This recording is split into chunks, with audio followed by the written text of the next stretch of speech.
So I'm Victor Saad, and I am the founder of Experience Institute. And it's an educational program that's rooted in experience.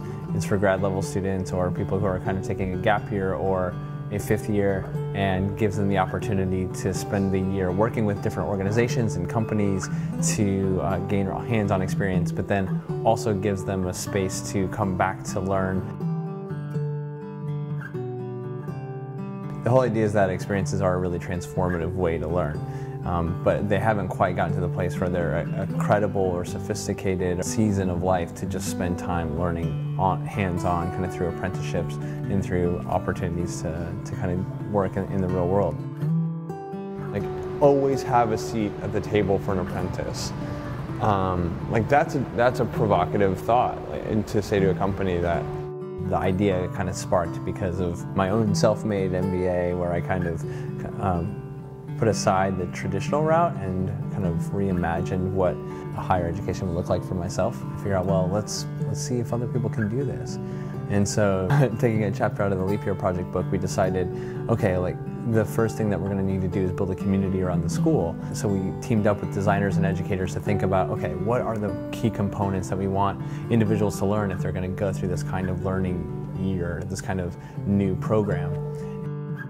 But I mean, I think watching 5 more people go through a similar situation, where someone, one of them had the option of going to a traditional graduate program, another one had a job offer on the table, and watching like how gracious they are, because they really A, believe in this idea, and B, are seeing that because they're pushing the envelope on learning and learning together and trying to find new ways to gain the skills to make the world a better place, they're actually inspiring this community.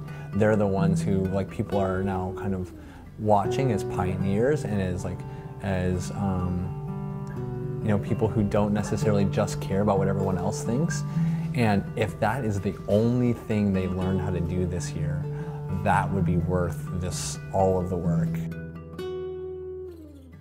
Find those stories, find those moments where you've come alive, find the people who come alive around those same ideas, spend time with them. It may be working on a project together, it may be just sharing a good meal with them, and let those hopes brew and billow until they move you to a place where you see white space, where you can jump into something that needs to be created, or maybe something that's already there but that needs to be fixed. You're never going to feel comfortable in a time when things are undefined, but those are the times where character is really built and creativity is really pushed, and the best stories come out of those times.